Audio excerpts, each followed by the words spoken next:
Bonsoir, bienvenue dans ce nouveau numéro. Je vais évidemment commencer ce numéro en vous souhaitant une très bonne année 2023 et surtout une très bonne santé à tous. Et bien évidemment, pour les supporters du HAC que nous sommes, je vais vous souhaiter à toute la communauté beaucoup de victoires, ciel et marine. Après un mois et demi de trêve Coupe du Monde, il était temps de vous retrouver, de se retrouver. Et comme d'habitude, je ne suis évidemment pas seul. Son métier lui permet de vendre des écouteurs à temps chaud, mais malheureusement, le contraint aussi à travailler le 26 décembre. Guillaume est avec nous. Salut Guillaume. Salut tout le monde. Nous avons fait 2 matchs au stade ensemble dans la même semaine. Et ça, c'est une vraie performance quand on connaît nos contraintes géographiques. JC est présent ce soir. Salut JC. Je ne sais pas si JC, tu nous entends. Il est reparti. Donc voilà. Donc JC, il va être là, il va nous rejoindre. Il a des petits soucis. Et il y en a un qui se repasse en boucle le loupé de Carré et ne comprend toujours pas comment c'est possible. Et nous aurons l'occasion d'en reparler, bien sûr. Clément nous accompagne. Salut Clément. Salut à tous et bonne année. Et enfin, le meilleur pour la fin, j'ai eu l'honneur de l'avoir rencontré cette semaine. Il a été notre meilleur buteur, mais il n'est plus l'ombre que de lui-même cette saison. CSC est avec nous ce soir. Salut CSC. Salut tout le monde, bonne année à tout le monde. Alors comme d'hab, n'hésitez pas à faire des demandes d'intervention. On vous fait entrer dans les débats à n'importe quel moment. N'oubliez pas aussi le hashtag SpaceHack ou le chat pour interagir également avec nous. Alors au programme ce soir, on vous propose de revenir sur le match face à Bordeaux qui a fait le plein Oh, lundi ton thé, il dernier est à, fort. à Océane. Qui va intervenir? À la mi-temps, rendez-vous avec CSC et son quiz, le thème de ce soir autour des matchs face à Bordeaux et Paris FC. Et donc, n'hésitez pas pareil, à participer, à venir nous défier. Et puis, on enchaînera la deuxième période du Space, durant laquelle on vous propose de revenir sur le match face au Paris FC. On aura aussi un invité qui devrait nous rejoindre dans un tout petit peu plus tard. Il s'agit d'Arthur du compte Twitter Foot Multiple. Il viendra nous livrer ses impressions sur le HAC et le Stade Océane, puisqu'il était présent lundi dernier au Havre, comme beaucoup d'entre nous. Et donc tout de suite, c'est parti pour Hack Bordeaux. Alors, tel un Walid El Hadjam laissant sa place à Nolan Mbemba, désolé Guillaume pour la comparaison, je suis très content de te confier cette première partie pour débriefer ce choc avec la team et les followers. Ah, j'adore la comparaison. Salut tout le monde. Bonne année, puisque je ne l'ai pas souhaité comme un mal poli. Bonne année à tous et on espère des belles choses pour le hack à la fin de la saison. Donc oui, t'es là, Nolan Mbemba, je reprends au vol les commandes de l'émission. Comme disait Romain tout à l'heure, donc on était à peine remis de nos émotions après la finale de la Coupe du Monde, qu'il fallait déjà s'en mettre dans le bain de la Ligue 2. Et pas n'importe quelle manière, puisque nos Ciel et Marines leaders recevaient leur dauphin bordelais dans une affiche au sommet, dans un stade Océane complet pour la première fois depuis son inauguration pour un match de Ligue 2. Alors oui, l'attente fut longue et comme nous le verrons dans ce space, elle a été récompensée. Alors, petit rappel au classement avant cette rencontre, le Hack c'était donc 4 points d'avance sur leur adversaire du jour. Le club était invaincu depuis 13 matchs et la dernière défaite remontait au 6 août à Valenciennes. Mieux encore, le Hack, c'était la meilleure défense du championnat avec seulement 6 buts encaissés et 9 clean sheets. Alors messieurs, si vous me permettez, on va démarrer comme toujours par la compo et on va dire qu'on a été plutôt rassurés sur l'état des troupes parce que quelques jours avant la reprise et même pendant une semaine, il y avait des incertitudes concernant l'effectif puisque une bonne partie de l'équipe était touchée par la grippe. Alors dans les buts, toujours Desmas. La défense inchangée, Opéry, Lloris Sangonté en centre et El Hadjam à droite. Le Cal, Kesha et Richardson au milieu avec Cornet, Casimir sur les côtés et Thierry en pointe. Plutôt compo plutôt classique, messieurs. Qu'en avez-vous pensé, CSC notamment, s'il veut bien intervenir. Oui, oui, je suis là. Je suis À là, je suis là. toi. Alors, d'un point de vue du stade, parce que j'étais au stade ce soir-là, niveau compo, j'étais un petit peu inquiet quand même. J'étais un petit peu inquiet dans le sens où c'est un match de reprise. Comme au début de saison, les matchs amicaux n'ont pas été forcément terribles. Et le fait de la maladie, tout ça, quand j'ai vu Adioui sur le banc, je me suis dit ça va être compliqué. Et à l'échauffement, quand j'ai vu Cornet et j'ai vu qu'il avait pris quelques kilos en trop, j'étais un petit peu paniqué en vue du match. Mais après, ça s'est bien passé, mais un petit peu inquiet au départ du match. Alors, c'est bien que tu nous apportes cette analyse parce que de la télé, on voyait pas les kilos entre de cornettes. Tu penses qu'il a fait trop la fête pendant l'intersaison? Ah, franchement, moi, ça m'a choqué. Ça m'a choqué. J'avais l'impression de voir Dimitri Payet il y a 4 ans. Vous êtes les autres qui étaient au stade, Clément ou Romain, vous en avez pensé quoi de justement de Cornet, de son état de forme? Vous aviez eu peur vous aussi, Clément? Si personne va intervenir, les gars, ça va être compliqué. Hein. Ouais. Désolé, non, mais Voilà. c'est ma faute, j'ai pas enlevé le micro. Vas-y Clément, t'en as pensé quoi de... Est-ce que toi aussi tu as la même opinion que CC sur l'état de forme de Cornet? Ouais, moi j'avais pas remarqué ça là. Après, il a un bonnet, moi j'avais pas vu qu'il était en surpoids ce gars-là. Mais après, au niveau du 11, plus que Cornet, c'est Thierry qui m'a un peu surpris. Je pensais à Lioui, bon, à Lioui malade, donc c'est plutôt Kitala. Il a mis Thierry, ouais, ça m'a un peu surpris parce que Thierry, c'est vrai qu'on l'avait pas vu depuis il y a très longtemps. Et bon, voilà, c'était juste ma petite incertitude du soir, c'était Thierry. Ouais, Euh, juste pour rebondir ce que tu viens de dire, moi je suis pas surpris par Thierry dans le sens où Kitala revenait de blessure et il avait pas de compétition dans les jambes. Euh, moi j'étais que surpris par Cornet ce lundi soir. Thierry revenait de blessure aussi, non, de mémoire. Enfin, il revient tout le temps de blessure, tu me Bon, il diras. reste Ouais, souvent un point de ouais, on peut dire ça comme ça. Mais non, je pense que Thierry, vu qu'il était sur le banc, qu'il rentrait de temps en temps, qu'il a un peu plus joué que Kitala pour les matchs amicaux, ça me Ah oui, surprenait pas. Ouais. JC, est-ce que tu as résolu tes problèmes de micro, cher ami? Dis-nous. Ouais, bonsoir tout le monde. Non, c'est bon pour Bonsoir moi. JC, bonne année à toi, cher ami. Merci, bonne année, bonne santé, mes meilleurs vœux. Ouais. Qu'as-tu Plein de- pensé toi de la plein de compo belles en choses, ouais. direct des tribunes? Bon, moi j'étais plus déçu pour Alioui, mais après voilà, s'il n'était pas remis, s'il avait une grippe ou quoi que ce soit, c'est normal qu'il soit sur le banc. Donc après ça restait pour moi du classique, hormis Alioui. Donc à un moment donné, il faut bien choisir des joueurs.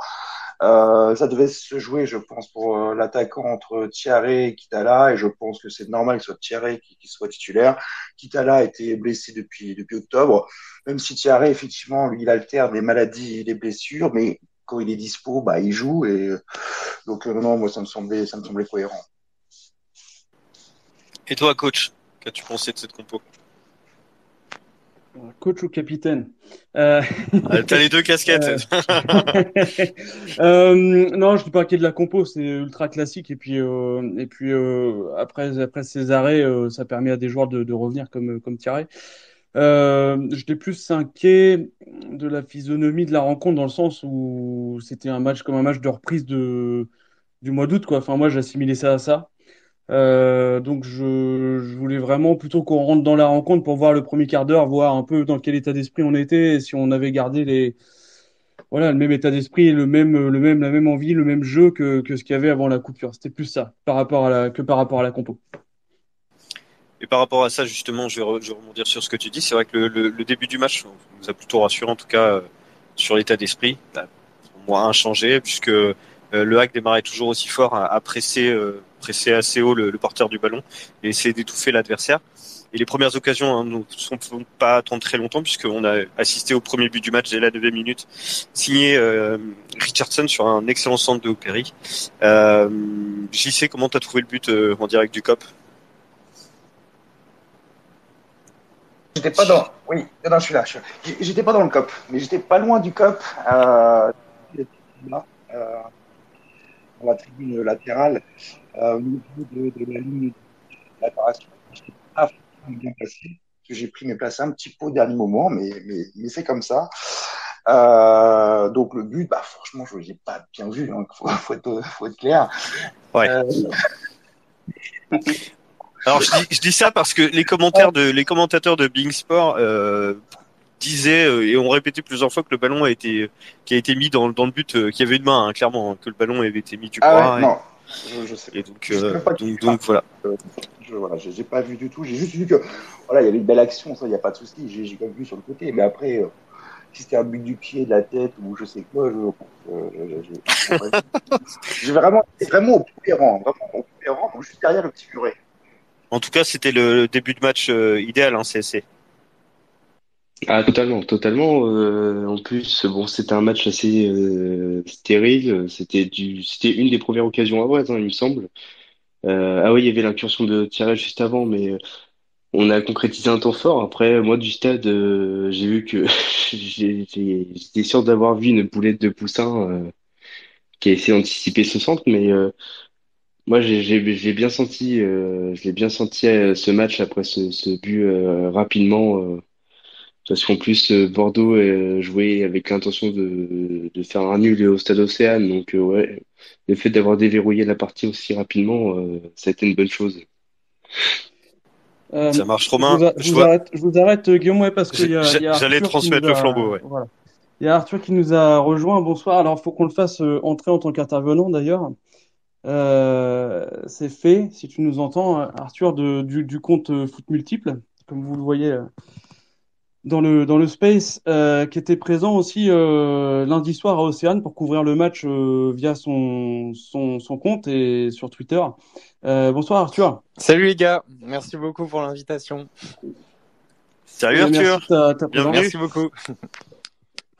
Donc tu t'es mouillé un peu la nuque là pour passer du Havre à Auxerre à Manchester Faut pas me dire ça vu que je suis au Serrois. dans une même semaine. Oui, je sais bien, mais voilà, t'as fait de la Ligue 2, de la Ligue 1 et de la Première Ligue dans la même semaine, c'est quand même fou. Ouais. Donc tu rentres tout juste en Angleterre et tu nous fais le plaisir d'être avec nous et on voulait bah déjà que tu te présentes pour les personnes qui connaîtraient pas ton compte et son activité, comment t'as lancé ça dans un premier temps et puis après on voulait discuter un petit peu avec toi de ce que t'as pensé du match du Havre lundi face à Bordeaux.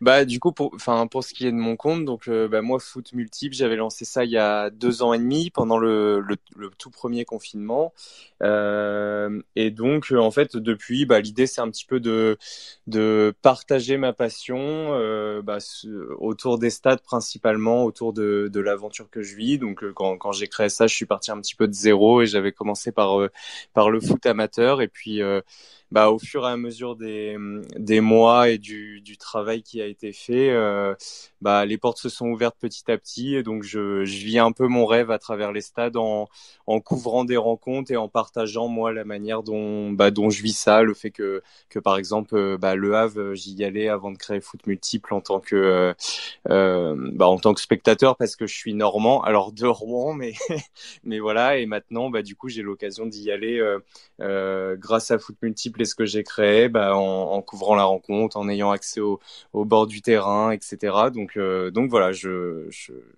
vis mon rêve à travers tout ça et donc voilà. Et du coup, première question, tu en vis de ça ou tu as un métier à côté? Non, alors j'en vis pas. À l'heure actuelle, j'en vis pas. Enfin, c'est un peu le début D'accord. de la monétisation, mais je travaille dans un autre domaine à côté. Je suis criminologue. Donc en fait, c'est souvent ce que je dis pour rigoler, mais avant d'aller le week-end faire le tour des stades en France, je fais le tour des prisons en Île-de-France la semaine. D'accord. Ok. Ok. Merci déjà pour la présentation et puis n'hésitez pas à suivre le compte Foot Multiple. Comme Arthur se balade partout, il y a toujours beaucoup de choses intéressantes à voir et pour nous qui aimons le football, le hack et le football. Arthur, donc tu étais présent, comme on le disait, lundi soir pour couvrir avec ton média le match face à Bordeaux, le Havre Bordeaux. C'était le choc de la reprise, hein, le leader contre le deuxième. Déjà, qu'as-tu pensé donc tu allais au Stade Océane avant, hein, tu connaissais le Stade Océane avant ce match-là? Oui, j'y suis allé pas mal de fois. J'ai dû y aller une dizaine de fois en tout parce que du coup, étant de Rouen, pour voir du foot professionnel, même quand j'étais jeune et étudiant, c'était le Havre, Amiens, c'était c'est pas à Rouen déjà. Non mais j'étais obligé. Non mais voilà, mais après j'allais des fois au Havre voir des matchs de Ligue 2 contre Auxerre notamment, vu que je suis supporter de ce club-là et qu'ils étaient en Ligue 2 à l'époque, donc voilà, je connais le Stade Océane. Et est-ce que tu l'avais déjà vu à guichet fermé? Ah non, très clairement non. Et puis honnêtement, je crois que je l'ai rarement vu, même au-dessus de 8000 ou 10 000 spectateurs. Enfin, je pense que c'est rien à voir avec. C'est un peu le cas de tous. Ouais, hein. Oui.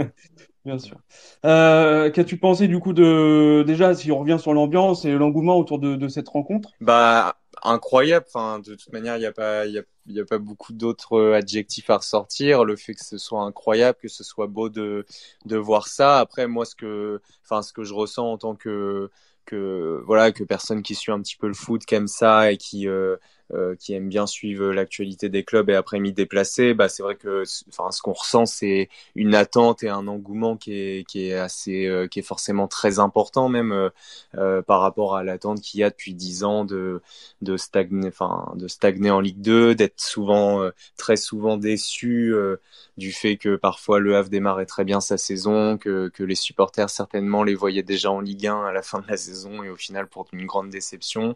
Donc je pense que l'attente elle est énorme et que voilà le nouveau projet avec l'arrivée de Bonnemer et des autres cet été, bah ça lance une nouvelle dynamique et les supporters se sont pris au jeu parce que finalement sans faire trop de bruit, bah il y a un vrai truc en plus et je pense que ça donne envie de se rendre au stade. Ouais, c'est ça, hein. Enfin, on travaille en toute humilité, hein, dans le silence et c'est vrai que ça fait du bien aussi parce qu'on avait un président Vincent Volpe, qui parlait beaucoup de Ligue 1 avant. On n'en parle plus. En tout cas, là, on est obligé d'en reparler parce que vu les résultats, mais on n'en parlait plus. On n'en parlait plus. Mm. Je sais pas, Guillaume, les gars de l'équipe, c'est Clément, si vous avez une question pour Arthur ou si Guillaume, tu veux qu'on redescende un peu le match puisqu'Arthur est là et il a vu le match, on peut peut-être lui demander ce qu'il a pensé de l'entame de match du Havre, du but.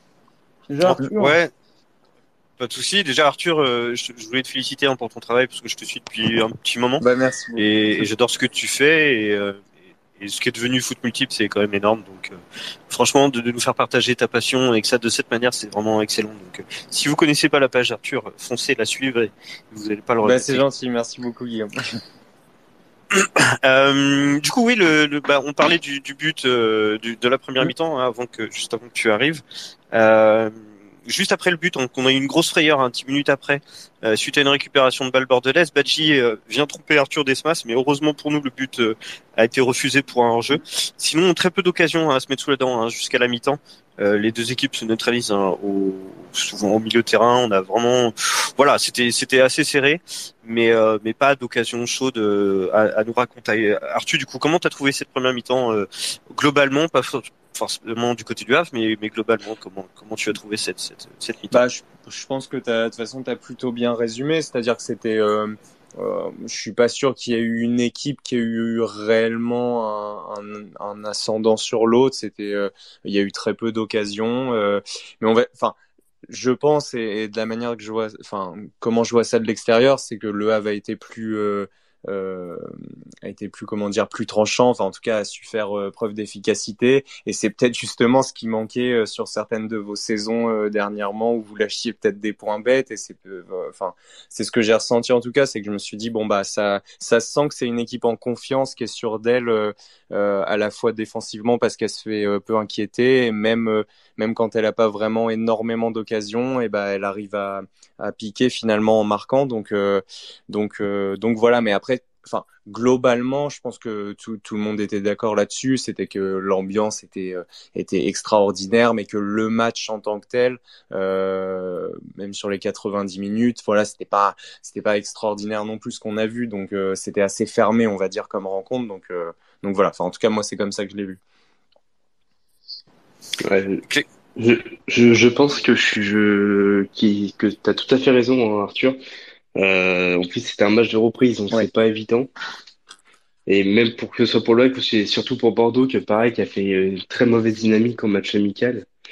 Et en termes de jeu, honnêtement, j'ai été voir un Villefranche-Dunkerque cette année. C'était guère mieux hein, le match qu'on a vu lundi.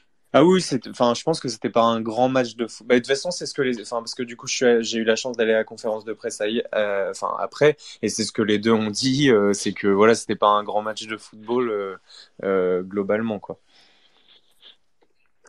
Ouais, je suis complètement d'accord. Clément, ton analyse sur cette première mi-temps? Mais pas sur Villefranche-Dunkerque. Non, ça ira.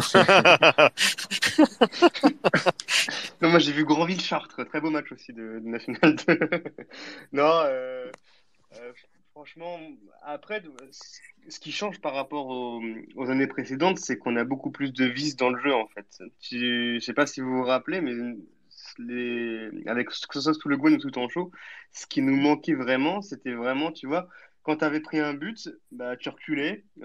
Quand il fallait défendre ou quand il fallait gagner du temps, bah, ou quand quand fallait contester un penalty, bah voilà, on y allait, mais tranquillement. Et là, je sais pas si vous voyez, chaque faute, chaque machin, bah t'as au moins deux ou trois joueurs qui entourent l'arbitre, ça conteste, ça gagne du temps, ça machin. Et en fait, il y a beaucoup de vices dans cette équipe. Alors, j'ai l'air du Clément de mon Et côté. c'est vrai Ouais, que ah c'est bon. mince. Non, te revoilà. Non, c'est bon, c'est bon, Vas-y. c'est bon. C'est bon. Ouais, excusez-moi. Donc ouais, je disais, il y a beaucoup plus de vices cette année que les années précédentes. Ça, je pense que ça se travaille aussi au niveau de l'entraînement. Donc moi, c'est ça que je retiens de cette première période, voire même du match entier, c'est vraiment cette envie et cette intelligence au niveau de chaque action et même plus des actions de chaque moment du match, quoi, par rapport à Je, ce qu'on a vu il y a un an. ouais, je voudrais rebondir sur ce que vient de dire Clément parce que je l'ai tweeté, mais je sais pas si tout le monde l'a vu, mais je vais le raconter rapidement à l'oral. En seconde période, j'ai vu un 6 mètres pour nous. Et deux ballons arrivent dans la surface parce que ils ont balancé un deuxième ballon. Et là, il y a Sanganté qui s'apprête à dégager un des deux ballons pour que Desmas puisse faire son 6 mètres, quoi, pour reprendre le jeu. Et là, il y a Ella Jam qui vient le voir et qui lui dit laisse le ballon, laisse le ballon. Et on voit les deux joueurs qui partent et qui laissent les deux ballons et qui passent par-dessus, qui les laissent. Et du coup, Desmas peut. Alors lui, il va aller dégager le ballon tranquillement pour dégager un des deux ballons, va prendre l'autre ballon, va aller s'installer de l'autre côté de la surface pour faire son 6 mètres. Enfin voilà. Voilà, c'est le vice que parlait Clément il y a 2 secondes. C'est vrai que ça, on l'avait pas forcément aussi sur les autres saisons. Ça fait partie du jeu. Ça fait voilà, ça peut-être un peu Même, anti-jeu, mais ça fait partie du football. Voilà. même de l'esprit, enfin, moi, pour moi, ça a vraiment un Ouais. vrai esprit de guerrier, quoi. Que tu n'avais pas Ouais. il y a 2 ans. Moi, je me rappelle, le mental, on n'avait pas. Je sais pas si vous vous Ouais. rappelez, on avait même fait appel à, c'est Jérôme Le Banner, c'est ça, je sais pas, il y a 3 ou 4 ans, parce que les gars, Ouais. c'était pas Ouais. forcément les. Et voilà, c'est ça qui nous manquait, là, qu'on a trouvé, et ça change tout, hein. Ouais, quand t'as parlé quand t'as donné ton avis, Clément, je suis comme Romain, la première personne à qui j'ai pensé, c'est El Hadjam. C'est Ah ouais, c'est clairement ça. ce type de joueur qui nous manquait, un peu vicieux et tout, mais qu'il nous faut pour aller chercher des points, gagner ce genre de match et avoir ce type de comportement. Et il entraîne les autres avec. Et donc vraiment un très très grand joueur, ce El Hadjam, une très bonne surprise. On en parlera peut-être plus tard. Du coup, on va attaquer sur la deuxième mi-temps, si vous me permettez, messieurs. À moins que vous ayez encore quelque chose à dire sur cette première. Ça a l'air Je sais pas d'aller. si Arthur a encore beaucoup de temps à nous consacrer. Peut-être pas. Non, mais J'aurais eu besoin de son expertise en tant que criminologue pour la début de la deuxième mi-temps, cela dit. Ah bah vas-y, Son vas-y, info juste de le la début, première. vas-y. Attaque avec Arthur le début de la deuxième alors. On va profiter Alors, juste de sur sa présence. on a démarré donc la seconde période sur le même rythme et directement sur une faute bordelaise dans la surface de réparation sur Jamal Thierry. Il y avait clairement penalty. Donc sur ce crime-là, j'aimerais ton avis, s'il te plaît, Arthur. Il y avait faute ou pas faute? bah pour être honnête, j'ai pas revu l'action, donc je vais je vais me dispenser mais de ce que j'ai lu et entendu, même après sur Twitter et tout, beaucoup disaient qu'il y avait faute, donc je suppose. Et puis si tu me le dis encore ce soir, c'est que je suppose, mais j'ai pas revu l'action, donc voilà. Mais après, moi ce que j'ai pensé de la deuxième mi-temps globalement, c'est que c'est un peu ce que je disais tout à l'heure, mais c'est que on ressentait quand même même si Bordeaux était pas extrêmement dangereux, mais justement on ressentait une vraie force côté Havre, en tout cas une espèce de confiance. Je pense que les joueurs avaient confiance en eux, que le coach avait certainement confiance en l'équipe. On sentait une sérénité, et donc voilà, ça a tenu, et au final c'était 3 points forcément très importants parce que voilà, par rapport à l'engouement qu'il y avait autour de la rencontre, par rapport au classement des deux équipes, beaucoup disaient que c'était un match à 6 points, et donc dans une rencontre où finalement ça aurait pu se terminer en match nul parce que Le Havre a marqué sur une de ses rares occasions, où Bordeaux peut-être aurait pu égaliser à un moment. Finalement Le Havre, voilà, grâce à un peu cette force collective ou ce supplément d'âme, a réussi à obtenir cette victoire là, donc voilà, et ces 3 points qui peuvent faire la différence dans l'optique d'une montée en fin de saison, quoi. Parfait, Arthur. Écoute, Ouais. merci. Ouais, si jamais tu devais nous quitter, c'était un plaisir en tout cas de te recevoir et de t'écouter. Bah oui, je vais pas tarder parce que je t'avoue que je viens tout juste de rentrer d'Angleterre, donc bon, je vais me reposer demain un petit peu. Jet lag, C'est ça. Non, mais en tout cas, merci beaucoup. Et puis, Merci. moi, j'espère, voilà, même si je suis rouennais, tu vois, non, mais j'ai strictement rien contre Le Havre. Je souhaite de tout cœur à ce club-là de retrouver la la Ligue 1, et d'autant plus quand on voit un stade Océane comme ça, bien garni, ça donne envie de voir ça plus souvent, et que ce club retrouve l'élite. Donc c'est tout ce que je vous souhaite en tout cas. On espère t'y retrouver à la Baie des Champs l'année prochaine. Ah avec plaisir. Ça voudrait dire qu'on s'est maintenu en parallèle, donc moi ça me va aussi. Merci Arthur. Merci beaucoup. Merci à vous les gars. Merci Arthur. À très bientôt. Salut. Ciao. Merci, bonne soirée à toi. Merci. Arthur. Et donc suite à cet attentat sur Diama Tiré, sur cette attaque sur Diama Tiré dans la surface où il n'y a pas eu de pénalty sifflé, je vais carrément, si vous me permettez, lancer le débat sur Quentin Cornet. Alors juste après l'occasion qu'on a vue, c'était un centre de Casimir après une énorme boulette du gardien bordelais sur sa relance, en voulant redresser la balle en la décroisant. Il a fait passer complètement à côté du but, et j'allais dire complètement à côté, comme son match. Ce loupé de Cornet, Clément, c'est compliqué, c'est difficile de la louper, on va dire. Bah, après, tu vois, à la limite, je préfère qu'il loupe celle-là plutôt que Thierry loupe celui du PFC. Hein. Celle-là, on en parlera tout à l'heure. Gardons-en pour tout à l'heure. mais celle-là, ouais, tu vois, Cornet, c'est pas un joueur de tête. Elle est pas si facile que ça à reprendre parce que t'as un rebond un peu vicieux avant. Il est en bout. Enfin, c'est pas si facile que ça. Mais moi, plus que se louper, moi, c'est son attitude sur tout le match et ces deux cartons qui sont, enfin, pour moi, c'est inadmissible, quoi.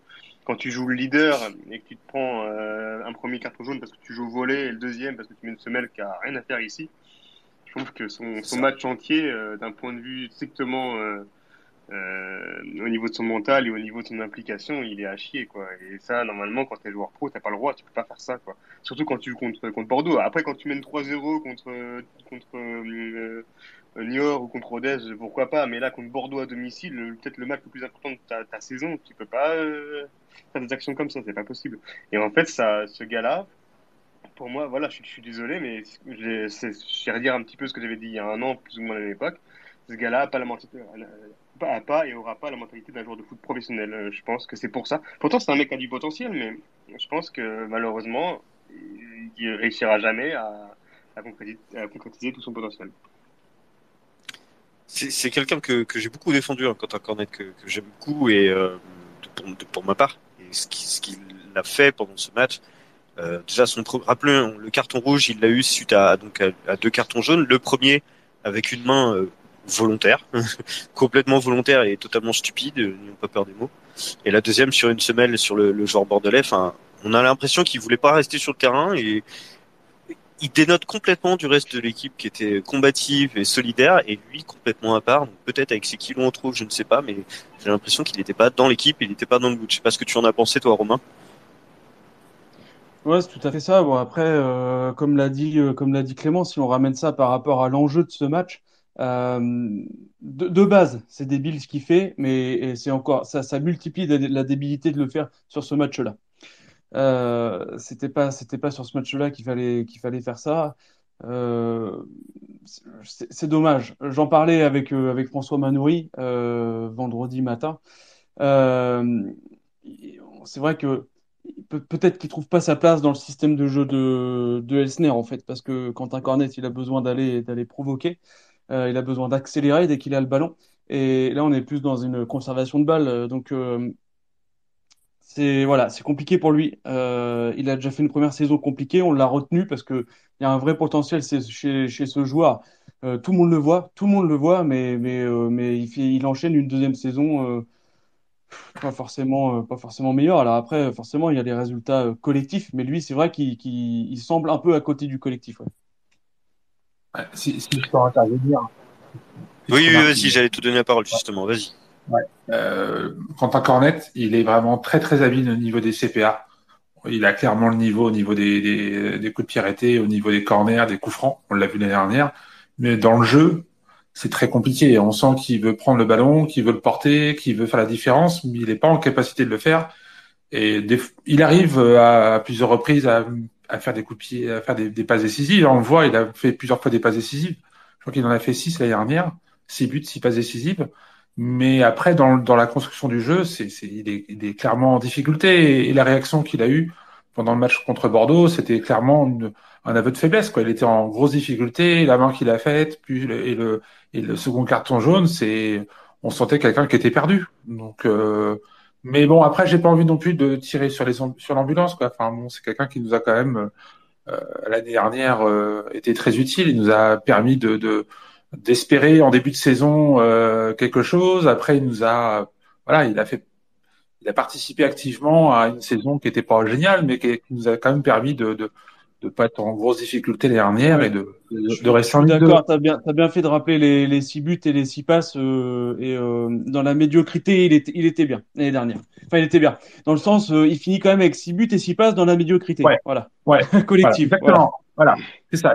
C'est exactement ça. Il est dans un match, on va pas dire du début à la fin, il est génial. Par contre, il est capable à un moment donné de sortir un coup de patte, de sortir un petit truc en plus que les autres joueurs du hack ne sont pas forcément en capacité de faire. Par exemple, à un poste assez similaire, je vais citer Casimir. Casimir, il est très actif, il est très mobile, il est capable de faire des différences. Par contre, il a aucune passe D, aucun but cette année. Donc, et faut aussi toujours mettre ça en relation avec des coéquipiers qui ont à peu près le même rôle et mettre ça s'appelle en parallèle, quoi. Donc, alors Cornet, ok, je suis d'accord avec vous, c'est pas le joueur du hack de la décennie, mais bon, voilà, il n'est pas si dégueu que ça non plus, quoi. Bon, voilà, c'est tout. Non, là, moi où je suis pas d'accord avec toi, c'est quand tu dis qu'il est pas en capacité de le faire. C'est un gars qui a la capacité de faire ce qu'il veut. Techniquement, il est au-dessus de la Ligue 2, ce gars-là. Mais le problème, c'est qu'il choisit ses matchs. Alors, je sais pas s'il choisit ses matchs ou pas, mais par exemple, le match de Bastia, bah, il marche sur le match, Cornet contre Bastia. Je me rappelle aussi d'un de ses premiers matchs contre Guingamp, il y avait que lui sur le terrain. Et là, tu vois, tu as des matchs où, comme Bordeaux, bah, il passe complètement à côté. Et pour moi, il y a un gros souci de mental, de préparation de match, peut-être préparation physique, j'en sais rien, comme tu dis, peut-être qu'il est un petit peu en surpoids ou quoi. Mais non, tu peux demander à n'importe quel supporter montpelliérain, moi j'en connais un ou deux, ils te diront que Cornet était un très grand espoir de leur centre de formation. Et pour moi, ce gars-là, comme disait Romain, il a un potentiel. Franchement, si ils s'en donnaient les moyens et qu'il avait le mental pour, tu peux le retrouver très bien dans une bonne équipe de Ligue 1, peut-être pas le PSG, mais je pense que avec un mental de gagnant, il peut très bien jouer pour Montpellier, pour Nice, pour une équipe comme ça, quoi. Mais Je sais pas, ouais. Je sais pas On si a, c'est un on problème a, de mental. ah si, moi ouais, je suis juste en quasiment seconde, sûr que si. on a Thiac qui nous rappelle que Casimir est à 0 passe D à cause de Jamal. C'est Voilà. vrai. Je me devais de la reprendre. Je me devais de la C'est reprendre. pas faux. En fait, Bien joué, Florian. Je pense qu'on ouvrira la page Jamal Thierry sur le match Yes, contre yes, le yes. PFC. Non, Et puis, juste pour en finir avec Cornet, euh, après, tu le comparais à Casimir.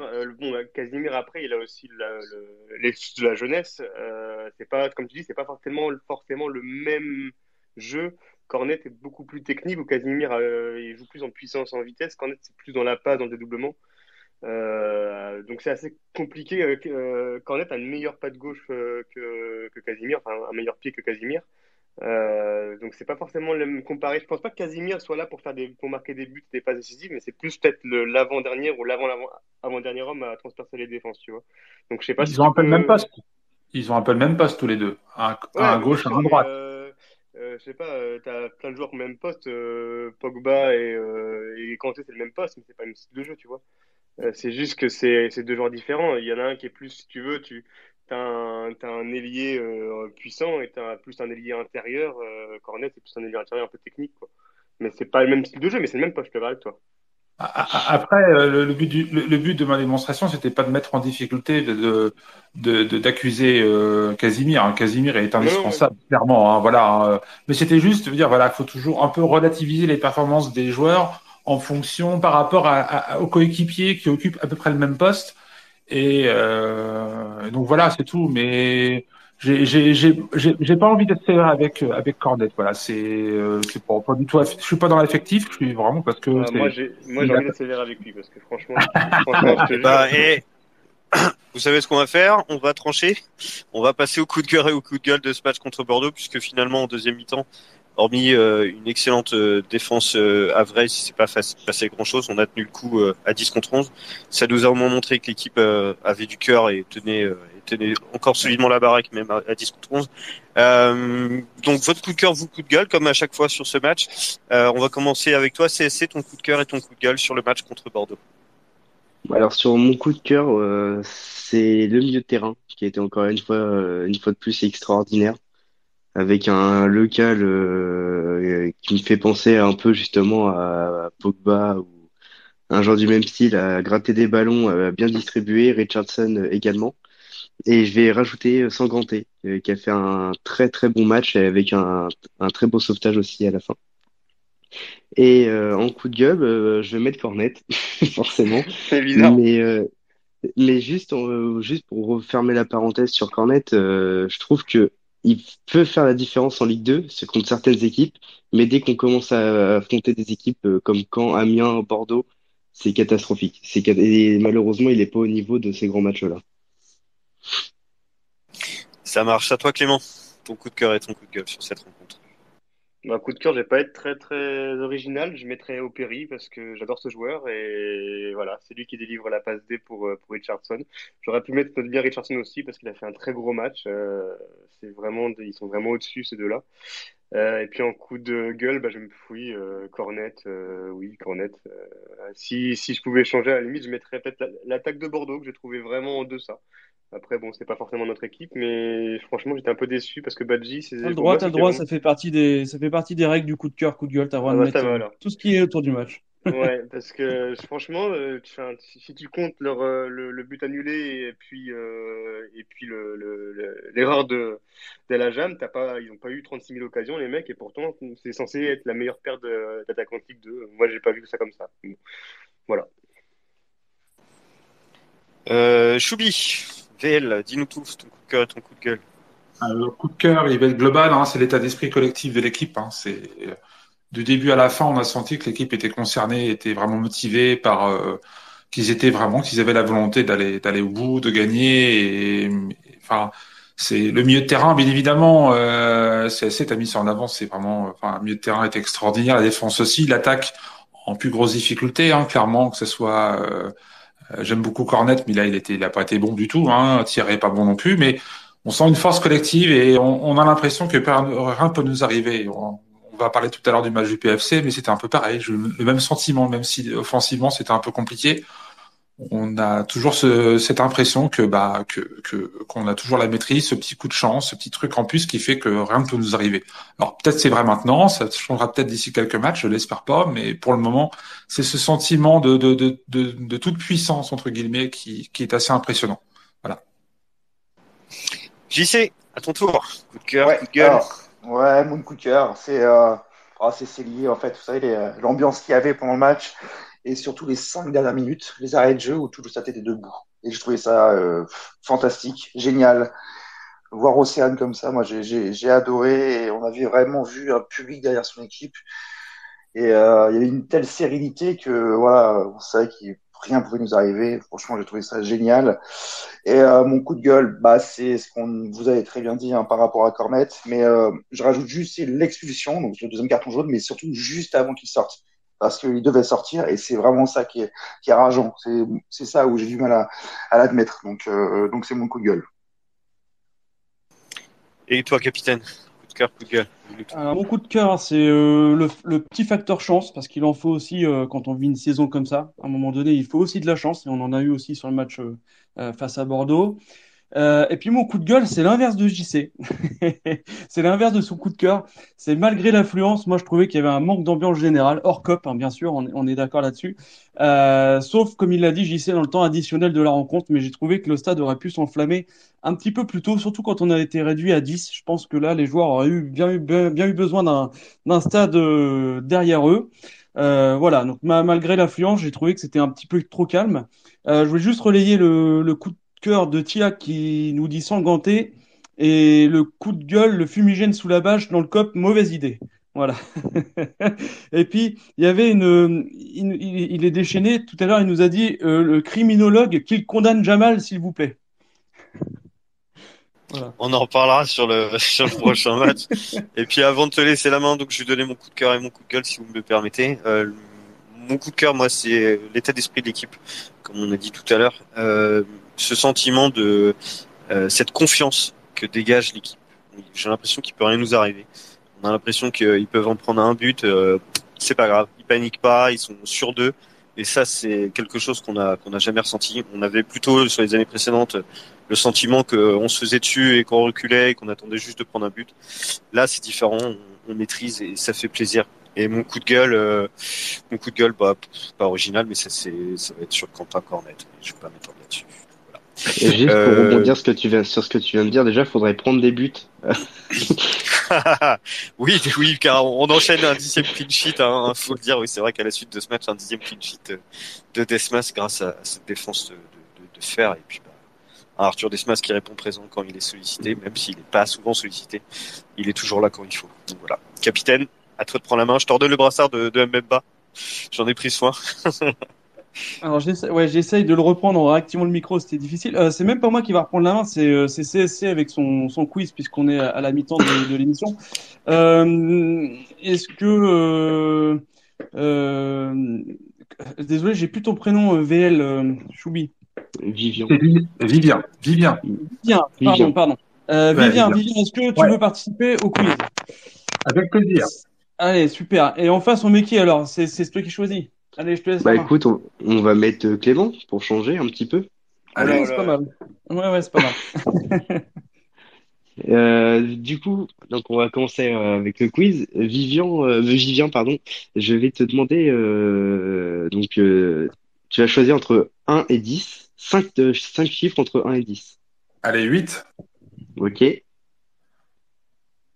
Ensuite, Donne-en 5. Donne-en 5. je t'en donne 5. Ah, pardon. 2, 3, 4, 5, 8. Ok. Bah, on va commencer avec toi. On va te faire 5 questions. Et après, on va passer au tour de Clément qui répondra aux 5 autres questions. Ça marche. Voilà. Donc, on va commencer avec la première question. T'as pas de chance. Je pense que t'es tombé sur la pire. Quelle est la date de création du Paris FC? Oh putain, la vache. C'est pas 1872. Allez, 1933. Ah, t'étais pas si loin, mais c'était 1969. D'accord. Deuxième question. Bah, comme ça, tu auras son petit frère, enfin sa petite sœur pour le coup. Quelle est la date de création de Bordeaux? Ah, c'est beaucoup plus vieux. Ils ont fêté leur centenaire il n'y a pas longtemps. 1919. Ah, ils ont fêté même bien plus que ça parce que c'est 1881. Oh merde. Complètement à Bon, côté. allez, on va passer sur du un peu plus safe normalement. Quel est l'ancien nom du stade de Bordeaux? Enfin, quel est l'ancien stade de Bordeaux? Actuellement, c'est Chaban-Delmas. Et avant, c'était. Je crois que c'était avant Chaban-Delmas. Ouais, t'as la bonne réponse. C'est ça. Oui, Chaban-Delmas, c'est ça. J'ai bon, faut le savoir. Donc on va te l'accorder, mais c'est c'est un peu tiré par les cheveux. Donc tu auras un point. Là, à l'heure Troisième, actuelle, c'est le match mut atlantique. C'est ça, oui. Ouais, c'est encore un sponsoring. Je suis resté au 20e siècle, c'est pour ça. Je suis trop vieux. Donc, quatrième question. Ouais. Qui est l'entraîneur actuel des Girondins de Bordeaux?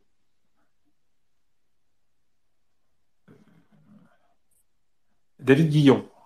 Oui, ça fait 2 points. Et la dernière question pour toi, Vivien.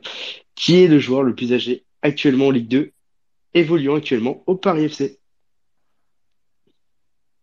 Oula. C'est pas leur gardien. Si, c'est leur gardien. Oui. Si t'arrives à me donner son nom. J'aurais dit ça aussi.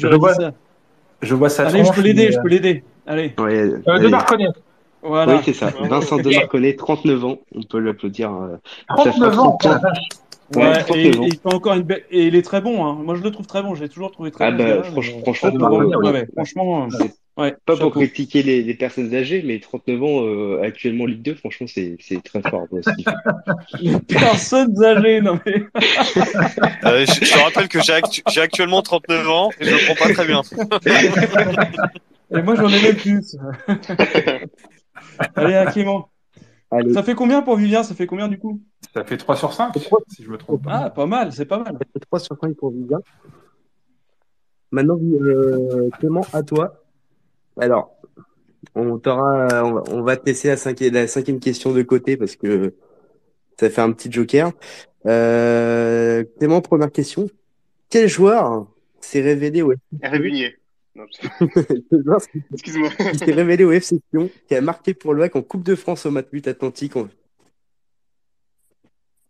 Attends, j'ai pas compris, excuse-moi, ça a coupé. Quel joueur qui s'est révélé au FC Sion, qui a évolué au Havre, a marqué en Coupe de France au Matmut Atlantique? Bah, le seul joueur que je connais, c'est Assifua qui a fait Sion et Le Havre. Ouais. Donc je vais dire C'est Assifua. la première fois qui avait marqué en Coupe de France. On avait gagné 1-0. Bordeaux jouait en Ligue 1 à l'époque. Ah oui, c'est vrai, je me rappelle de ce match-là. Ouais. Ah, je savais pas qu'il avait marqué. Et ouais. Je vais te poser la question. Je croyais que c'était Bonnet, moi. Je croyais que c'était Bonnet qui avait marqué Non, là-bas. J'ai Mais fait l'exercice fois. ok. Et j'ai même revu le but tout à l'heure pour être sûr. Donc, deuxième question. Qui est ce joueur? Qui a signé son premier contrat pro au Havre? Qui est parti pour un échec à Bruges, ensuite passé par Troyes et qui évolue actuellement au Paris FC? Bah, Gori. Oui, tout à fait. Ça fait 2 buts. Ça fait deux, oui, 2 buts. Ça fait 2 Deux points. buts. Troisième question. Qui est l'entraîneur actuel du Paris FC? Loré. Ouais, voilà, Loré. là, on part sur un perfect. Égalisation, ouais. Je pense qu'on va partir sur un perfect. Est-ce que tu as le dernier buteur à vrai contre le Paris FC, Clément? De quoi, de cette semaine là ou Ouais, non, le dernier c'est bon. buteur à vrai contre le Paris FC. Ouais, bah c'était le 3-3, la fameuse 3-3. Je sais plus. Je sais que Gori a pris ce match-là. Mais de chez nous, je sais pas, je vais dire Bonnet parce que je sais qu'elle avait joué, mais. Ah non, c'était Nabil Alioui. Ah ouais, d'accord. C'était Nabil Alioui. Et on va passer sur une dernière question que je viens de changer actuellement parce que Guillaume m'a donné la réponse tout à l'heure. Donc j'ai changé la question. J'ai pile excuse. Clément, pour la victoire, peux-tu me dire Oui, qui était le gardien titulaire en Coupe de France au Matmut Atlantique pour les Havrais? il y a un an. Bah, c'était en Coupe de France quand Assifou avait mis ce fameux but. Peux-tu me dire le gardien qui était titulaire à l'époque au Havre? Je sais plus, c'était il y a un an ou 2 ans, je sais même plus. C'était le goal remplaçant alors. Je peux te dire qu'actuellement, il évolue à Dunkerque en tant que remplaçant. Oh putain. Merde, je sais plus. C'était qui la doubleur de Moi, je gorge, peux le là, dire. Je me demande si c'est pas. Je peux le dire. Vas-y, Vas-y, dis-le. Est-ce que c'est Yohan Thuram? Non, oh bah non, non du tout. Loupé. Non, Non, non. Ah, c'est ce que je pensais aussi. Ah, Je pense à tuer aussi. c'était Monsieur Arnaud Balison. Ah oui, putain. Ah, il joue encore? Ouais, il joue encore, d'ailleurs. Ah la vache. Je savais même pas qu'il était chez nous. Et très sympathique. On pu discuter un peu avec lui. Du coup, on va passer à la question Ah ouais? bonus. Donc, Vivien, si tu peux revenir. Ouais. Donc, le premier Ouais, tir à je fond à suis. gagner. Ah, le premier qui répond à gagner. Voilà. Là, il y a 3 partout. C'est le but en heure. Quel joueur est passé par Le Hack en 91 jusqu'à 96, qui est ensuite parti, Dorasso. non, et qui est ensuite parti au Girondins de Bordeaux? Bar. Oui, tout à fait. Oh, bien joué. Ibnou Bar. Ouais, bien joué. Tout à fait. Bien vu, Yes. bien vu. Bien joué. Ah, Bravo. Bien joué. Bravo. C'est ma jeunesse, Bien tout ça. Bien pour ce quiz que tu as remporté. Évident, Bravo. Félicitations. Merci. Alors, Maintenant. avant d'enchaîner sur le match Paris FC, Clément, j'ai un lot de consolation pour toi. Car toi et JC, vous avez eu le bon prono, hein, parce qu'on a fait des pronos de notre côté. Pour le HAC Bordeaux, vous étiez les deux seuls à avoir pronostiqué le 1-0. Et on va enchaîner avec le PFC, puisque tu avais le bon prono aussi Bah pour... oui, 1-0, ouais, moi aussi. Ça m'arrive tellement rarement que pour une fois, je suis. Il excuse. Et Clément, tu as doublé la mise puisque tu as eu le bon prono également et tu étais le seul pour le PFC contre le HAC. Capitaine, c'est à toi. Maintenant que je t'ai fait la transition, à toi de jouer. Eh ben écoute, une parfaite transition parce que j'allais parler des pronos justement avant de parler du match Paris FC HAC et tu l'as fait, donc c'est parfait. Ben oui, donc ensuite on a enchaîné vendredi sur le match au Paris FC. Il y a des matchs comme ça où on devine assez facilement à l'avance le possible scénario. Hein. C'était ce Paris FC HAC en était un de ces matchs-là. Nous, on va pas se mentir, hein, c'est le genre de match qui nous a pas fait vibrer. Hein, on sait, voilà, surtout qu'avec JC Florian Tiac, hein, qui est avec nous, nous étions plus occupés à gérer les mecs bourrés dans le parcage qu'à pouvoir suivre de manière assidue la rencontre. On va pas se le cacher. Voilà, donc on va quand même partir sur la compo. Et puis après, on fera une courte analyse du match. De toute façon, je pense que le débat va beaucoup tourner autour d'un joueur et pas forcément sur ce qui a été vu dans le jeu ou proposé par les deux équipes. La compo, elle est quasiment la même que celle de Bordeaux, donc je vais peut-être pas reprendre toutes les lignes. Le milieu de terrain n'a pas changé, c'est les mêmes joueurs. La défense classique, Desmas bien évidemment dans les buts. On va retrouver Casimir à droite, Thierry de nouveau titulaire avant-centre et Elias Mahmoud qui remplace donc numériquement Cornet. Enfin, qui remplace Cornet. Oui, on va dire c'est comme ça parce que Cornet était suspendu, mais voilà, donc une compo classique avec un Yes Mahmoud qu'on n'avait pas vu titulaire peut-être depuis un certain temps, je sais plus. J'ai lu sur les réseaux qu'il avait quand même aussi lui aussi paru hors de forme, qu'il apparaissait hors de forme aussi. Qu'est-ce que vous en avez pensé, Clément? De Marmoud? Ouais, Bon, il est pas bon. ouais, mais Voilà. il était pas affûté non plus. Enfin, non, de la compo, qu'est-ce que t'as pensé de la compo? Et puis Ah, oui, la oui, compo. Elias Mahmoud aussi apparaissait pas affûté de ce que. Oula. Ouais, non, ça dispose. Allô? Ouais, c'est bon, c'est Ouais, revenu. Ouais, ça c'est bon. coupe. Ça coupe. Ah, ça a Merci, coupé, Clément. ouais.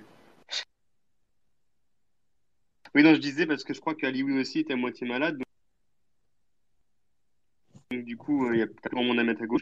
C'est trop logique. Il y a eu Marmoud, malheureusement, la blessure. Il a eu une bonne place, Ouais, ça coupe un peu, ça coupe un peu. Qu'est-ce que t'as pensé de la compo? Bon, on est sur une compo quasi à l'identique de Bordeaux, donc. Ah, j'étais vachement content de la compo parce que Cornet ne jouait pas, donc j'étais un peu optimiste. Après le match plus tard me fera mentir, mais non, j'étais vachement optimiste sur la compo. Guillaume, t'étais optimiste en voyant le 11 aligné par Luc Elsner? Carrément, ouais, j'étais content. Bon, déjà de pas avoir Cornet, mais bon, ça c'était par la force des choses. Mais de voir Mahmoud titulaire, j'étais déçu de pas avoir Alioui, mais bon après j'ai su qu'il était toujours voilà, il se remettait difficilement de sa grippe, un peu comme CSC qui se remet difficilement de son rhume. Et j'étais content de voir Mahmoud, c'est un joueur que j'aime beaucoup et voilà. En tout cas au début du match, j'étais content de le voir.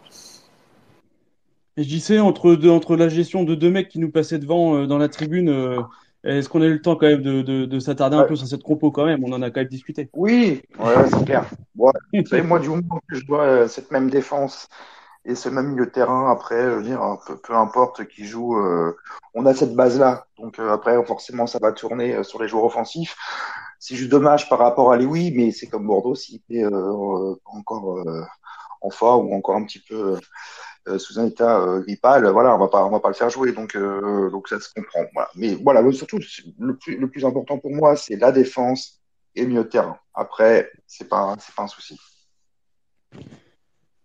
Ouais, donc on part sur une mi-temps pas très emballante, très peu d'occasions franches hein, dans cette première mi-temps, des Havrais très légèrement au-dessus, des Parisiens pas tellement inspirés. Il y a quand même eu cet appel en profondeur d'un attaquant parisien et la sublime intervention de Gauthier Loris C'était devant nous, on a été impressionnés. Là, je vois, enfin, Tiac et qu'en auditeur, mais on a vraiment été dans la tribune impressionnés par ce tacle, hein, par cette intervention qui était juste parfaite. C'est le tacle qu'il faudrait montrer dans toutes les écoles de football. Côté Havrais, à noter la très belle frappe d'Opéry à la 43e qui a été repoussée par de Marconnet, donc le vieux de Marconnet, hein, selon CSC. Et, et puis, ce qui va venir un peu gripper, j'ai envie de dire, la fin de cette première mi-temps, c'est la blessure, bien sûr, de Walid El Hadjam, qu'on a perdu. Alors, je sais pas pour combien de temps. Est-ce que vous avez l'info, les gars? Parce que j'ai vu que Benoît Donquel, il était en attente d'informations.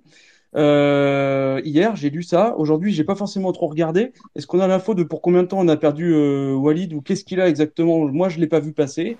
Et donc, il sera remplacé par Nolan Mbemba pour la suite de la rencontre en poste pour poste. Est-ce que quelqu'un a vu ça? Non, personne? Non, non, non. Il y a François qui vient d'arriver. Peut-être que François a peut-être plus d'infos à nous communiquer éventuellement. Salut François. J'invite François, s'il peut parler, François. En tout cas, j'ai lancé l'invitation. Pile poil au bon moment.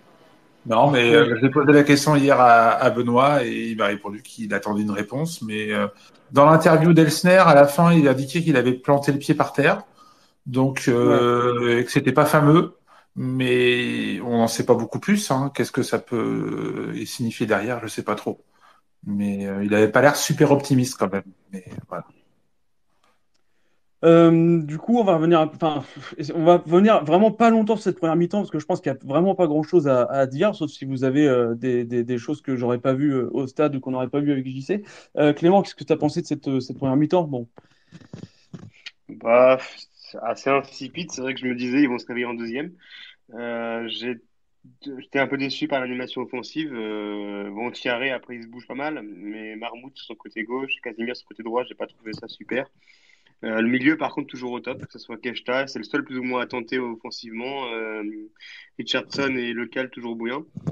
Et puis, bah, défensivement, toujours aussi costaud, mais c'est vrai que ça manquait quand même de maîtrise technique et offensive. Et surtout au niveau du terrain, qui était vraiment indigne d'un match de Ligue 2, quoi. Le terrain, c'était Tout au à fur et fait. à mesure. Et donc, c'est peut-être aussi pour ça qu'on a manqué de maîtrise technique. Ouais, tout à fait, ça peut s'expliquer par l'état du terrain. François nous a rejoint. Salut François. Bien rentré de Paris déjà. Tu nous entends? Faut ouvrir ton micro, François. Ah, je pense qu'il y a encore des problèmes de Ouais, retransmission. ouais. Ah oui, c'est vrai qu'il a eu des problèmes de retransmission vendredi. Ça continue. On va passer à toi. C'est du coup cette première mi-temps. Bon, voilà, c'est le mot insipide, je pense, s'y prête bien. Ouais, franchement, ouais, je suis totalement d'accord dans le sens où bah, le terrain du jeu était très compliqué en vue du terrain. Moi, c'est la première chose que j'ai vue à la télé. J'ai l'impression que l'herbe était très très haute et en plus, il n'y avait pas énormément de monde d'ailleurs. Non, terrain compliqué. C'est vrai qu'en plus, on avait joué quand même un match assez physique contre Bordeaux, donc c'était un peu compliqué. Jouer 4 jours après. Euh, Après, défensivement, c'était costaud, serein, milieu également. Et pareil, au niveau de l'attaque, j'ai trouvé ça encore en dessous. Sachant qu'on a joué, si on peut le dire, en 4-4-1 avec Mahmoud et Thierry qui étaient un peu absents. Voire même Casimir sur certaines actions, je trouve. Mais jouer sans attaquant sur un match comme ça, ouais, c'est très très compliqué. C'est pas gentil, ça. Non, mais c'est vrai. Faut le dire. JC, donc on était tous les deux ensemble au stade et dans le parkage. Ouais. Bon, c'est vrai que cette mi-temps étant dans le parkage en live, ça passe vite hein, le match au stade. Enfin, c'est mon impression, ça passe assez vite. Et devant ce genre de match, je pense qu'on est mieux au stade que devant la télé. C'est ça. Mais voilà, donc nous, clairement, c'est passé assez vite C'est aussi. ça. C'est ça. Mais on n'a pas, voilà, on s'est regardé à la mi-temps. Bon, voilà, il y avait Bah, vraiment rien à se mettre sous la disons qu'on dent. avait d'autres choses à faire, qu'on avait surtout faire attention à on était préoccupés, quoi. Voilà. Je sais pas ce qui s'est passé dans le parcage, mais ça devait être quelque chose, les gars. Ah ouais, c'était quelque chose. Ça titubait, on va dire. Voilà. C'est ça. Bon, voilà, donc je vous propose qu'on enchaîne sur la deuxième mi-temps. François, je sais pas si tu arrives à intervenir. Bon, allez, j'enchaîne sur la deuxième mi-temps. François, si tu arrives à venir parmi nous, tu reviendras sur ce que tu veux. J'ai trouvé que le match s'ouvrait un petit peu plus, que les deux équipes étaient un petit peu plus entreprenantes sur cette deuxième mi-temps, surtout côté Havrais. C'est Casimir qu'on va retrouver deux fois aux avant-postes à la 53e, 54e minute. C'est aussi ce même Casimir qui adresse un centre parfait à notre Jamalito juste devant le but, idéalement placé. Et Jamal qui nous fait du Jamal, hein. Je pense qu'on va revenir longuement là-dessus, donc je vais vous laisser commenter après. Et juste pour terminer, une belle frappe de Kitala à la 76e qui ne trouve pas le cadre. Et surtout, alors après, une très belle intervention de Desmas à la 77e devant une percée pénax de Adjam, le jeune Adjam. Je crois que c'était sa première entrée avec le PFC. Et côté Havrais, on y a cru jusqu'au bout quand même, parce que moi je pense notamment à cette dernière tentative de Keshta à la 88e. C'est vrai que celle-ci, ça nous a fait vibrer. Voilà, donc je pense que le débat de cette seconde période, c'est la feuille de match. Je vais le dire, hein, une nouvelle fois mangée par Jamal. Voilà, le centre, pareil, il pouvait pas être mieux placé. Et là, il vient marcher sur le ballon, en tout cas, ne pas la reprendre comme il aurait dû la reprendre et la mettre au fond. Euh, c'est vrai que c'est toujours embêtant de faire un débat sur un cas personnel, un cas précis, mais là, on est obligé de le faire. Voilà, donc Clément, bah, allez, je te laisse commencer. T'as dû t'arracher les cheveux devant ta télé, je pense. Ouais, bah moins que pour le match de Cornet, mais il a balancé le match, il a mis la poubelle quoi. C'est dommage parce que là clairement c'était le 1-0, c'était là-dessus, il n'avait pas 36 000 occasions et ouais c'est incompréhensible parce qu'il est vraiment seul, même si je sais pas si vous regardez les images, le gardien, même lui il pense que c'est mort quoi. C'est-à-dire qu'il lève les bras et puis il dit bah tant pis, voilà il y a but. Et le gars non il lui fait une passe. Je sais pas quoi dire à ce niveau-là, c'est que il est complètement au 36e dessous au niveau de la confiance. Pour moi, je pense que son aventure au Havre, ça s'arrête plus ou moins là. Je soupçonne d'ailleurs Elsner de l'avoir mis en exergue sur ces deux matchs pour pouvoir le vendre, hein, ou en tout cas pour pouvoir intéresser un club, pour qu'il puisse partir et avoir plus de mouvement pour recruter un attaquant. Ouais, Franchement, à condition qu'on soit vraiment sur des pistes concrètes et qu'on ouais, je sache pense quand déjà que même ça. quelqu'un arrive. Mais ouais. Ça, je pense quand même qu'il faut des pistes. C'est un peu Guillaume, capillotracté, ouais, je crois. Enfin, C'est quoi? ouais. ouais, c'est un peu, bon, c'est un peu capillotracté, quoi. On tire des conclusions de pas grand-chose, de rien. Enfin, évoquer le fait qu'on le met en avant parce qu'on Ah, je sais espère pas. le vendre sur le marché, enfin, je sais pas, de transfert. Enfin, enfin, je sais pas autour de cette table qui fait du sport de haut niveau, pas du sport tout court. Mais c'est du sport. Le sport, des fois, on a de la réussite, des fois, on n'en a pas, quoi. Enfin, Ouais, qui voilà. rate qui rate une occasion, oui. Enfin, c'est du sport. Enfin, on peut pas être parfait tout le temps, même si ce sont des joueurs professionnels. C'est difficile d'exiger d'eux d'être tout le temps parfait, d'être tout le temps au taquet, d'être tout le temps irréprochable. Oui, bah, les rater une occasion, ça arrive. On a vu Non, mais. des grands champions en rater aussi dans toutes les époques, dans tous les sports. Voilà, c'était, oui, effectivement, quand on était en direct, c'était difficile on était tous en train de sauter sur notre fauteuil, en train de dire pourquoi il a raté ça, mais à froid, continuer à lui en vouloir, enfin, moi, je sais pas, j'ai du mal à rester dans ce type de ressentiment, personnellement. Mais Mais chacun son ressenti, hein. oui, mais c'est pas qu'une fois. Franchement, si ça avait été Casimir ou Local qui ratait, franchement, moi, tu vois, j'aurais ton discours, mais là, franchement, le nombre d'occasions qu'il a loupé depuis un an et demi, là, Ouais, mais non, tu il a peux aussi pas. marqué des buts importants, hein. Je Ouais, sais pas si tu mais te souviens, contre Caen, il marque le but de la victoire, hein. Tout le monde était au stade en train de sauter de joie ouais, mais sur le non, but. mais encore Enfin, une fois, faut pas avoir non plus la mémoire courte, quoi, hein. oui, mais le problème, c'est pas tellement vivre dans le passé, c'est pas le souci, c'est que non, tu peux pas avoir un joueur comme ça quand tu veux monter en Ligue 1, avoir un joueur qui te foire toutes tes occasions, Ah c'est oui, pas ah possible. bah oui. Alors par contre, là, je suis d'accord avec toi. Il n'a pas le niveau pour avoir une équipe pour monter en Ligue 1. Il a plus un niveau de remplaçant. Le mec qui rentre à la Mais 65e, 70e minute. Mais on fait avec les moyens du bord. Donc, faut être solidaire aussi un petit peu de cette équipe-là. On La a, oui, mais on a, solidarité, Flor- on a elle est Florian dans l'équipe. on a Florian qui veut intervenir, les amis. Je vous propose Oui, aussi qu'on excusez-moi. qu'on donne un peu la parole à tout. Pas de Ouais, souci, pas de ouais, souci. ouais. Il a demandé à intervenir. Florian, vas-y. Eh bien, bonjour à tous. Salut Florian. Je voulais revenir sur le débat parce qu'il est hyper intéressant sur Thierry. Quand on faisait les activistes avec Romain et Gilles, on avait déjà eu ce débat à l'époque de Thierry, c'est pas vraiment un neuf. Et je voulais rebondir sur ça. J'en avais parlé justement avec toi, Romain, au match. En fait, Thierry, son problème, c'est quand c'est simple, il ne marque pas. Et quand c'est compliqué, il va marquer. Je me souviens qu'il avait mis un but de l'épaule, je ne sais pas comment. Je me souviens d'un face-à-face où il y a un but vide, où il tire à côté. Et c'est ça qu'on reproche à Thierry. C'est ce côté tueur. C'est, en fait, ce qu'on appelle communément un tap-in, c'est le but seul face au but et le mettre. Et ça, il l'aimait pas. Et ça peut coûter cher parce que si en fin de saison, alors vous allez me dire, oui, c'est trop tôt pour parler de ça, mais si en fin de saison, il nous manque 2 points pour monter, ben on se souviendra ce tir raté, malheureusement. Après, ça se trouve, on n'en aura pas besoin. Mais c'est le Jamal, on peut pas y en vouloir sur les efforts qu'il fait au cours d'un match. Même à un moment, je t'ai regardé, Romain, j'ai dit, bah, franchement, il y a que Jamal qui peut aller chercher une faute à ce moment-là, alors qu'on croyait qu'il allait perdre le ballon. Mais le problème, c'est pas ce qu'on lui demande. Ou du moins, c'est pas ce qu'on lui demande dans ce rôle qu'il a à la pointe de l'attaque.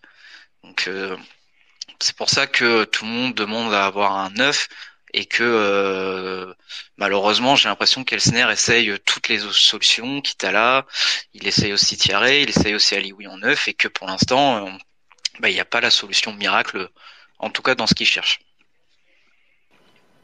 Alioui, pour l'instant, je coupe 30 secondes. Alioui, ça a plutôt bien fonctionné quand il a dépanné quand même. Ouais. Je trouve un peu dur. Non, c'est quand je dis il trouve pas la solution, c'est qu'il teste plusieurs choses et qu'il n'y a pas de solution pérenne. Alors à voir quand Alioui va se remettre, s'il le met, mais c'est quand même un aveu pas d'impuissance de Elsner, mais un aveu d'impuissance pour les deux attaquants, parce que ce sont entre guillemets pas des vrais neufs, enfin plus Kitala, mais ils ont le statut dans cette équipe d'être neufs et ils vont se faire dépasser par un ailier au poste de pointe. C'est quand même psychologiquement dur. On est d'accord. Et c'est ça en fait qu'on reproche aux deux pour l'instant. Et en fait, les deux, je trouve qu'ils se ressemblent. Alors, à un niveau de physique et de technique un peu différente, mais en fait, ce sont des chiens qui vont courir partout, qui vont aller récupérer des fautes, qui vont pouvoir garder un ballon dos au jeu, mais en finition, c'est dur. Donc, il va, en fait, je vis dans le passé, mais il faudrait un Tino, il faudrait un Mateta, il faudrait un vrai attaquant pour aller avec eux. Et pourquoi pas sortir un Cornet et avoir un Thierry ou un Kitala un peu plus sur un côté pour jouer un peu en pivot avec eux, quoi. Par rapport à notre système de jeu, Mateta ferait ce serait vraiment le profil idéal, hein. En 4-3-3, un mec physique est capable de garder le ballon, de faire des remises, de marquer de la tête. Ah oui. Kadewere, faut jouer en 4-4-2, hein. Ouais, bah. Faut l'associer à Thierry. On s'écarte un petit peu, les amis. Je vais recentrer juste un tout petit peu le débat, Guillaume. Jamal, c'est pas qu'on veut l'enfoncer, c'est que sur ce genre de match, on voit bien que c'est la première équipe qui marque qui va gagner le match. Et là, bah, la seule énorme occasion qu'on a, il la met pas, donc c'est plus ça. Ouais, complètement. C'est cette occasion, on n'en aura pas 50 dans un match et je sais pas, je le sentais mal quand j'ai vu que c'était lui, voilà, je savais qu'il allait pas la mettre. Et le problème quand je vois Thierry qui part au but, je me dis à quel moment il va tomber. C'est ça, c'est à quel moment il va foirer l'action. Et je me plante pas, il tombe tout le temps. C'est exactement ça. Ça fait combien de temps qu'il a pas frappé au but? Ah, mais il est pas en confiance. C'est vraiment qu'il est pas du tout en confiance, ce mec-là, quoi. Juste une frappe au but, peu importe. Mais ça fait combien de temps qu'il s'est pas créé une occasion? C'est. Ouais, je trouve que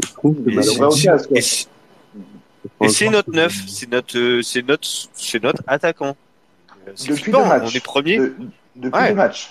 Parce que t'es blessé. Ouais, ça manque de rythme aussi, rythme aussi, certainement.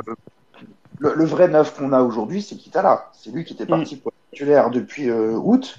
Attends, depuis le match de Saint-Etienne. Malheureusement, il est blessé, je crois que c'était à Rodez, hein, il me semble. Quand même une blessure relativement lourde. Et c'était lui qui était parti pour être titulaire. Donc là, à voir ce que ça va donner dans 10 jours. Parce que dans 10 jours, là, je pense que ça va être bon au niveau de la remise en forme. Il va reprendre le rythme.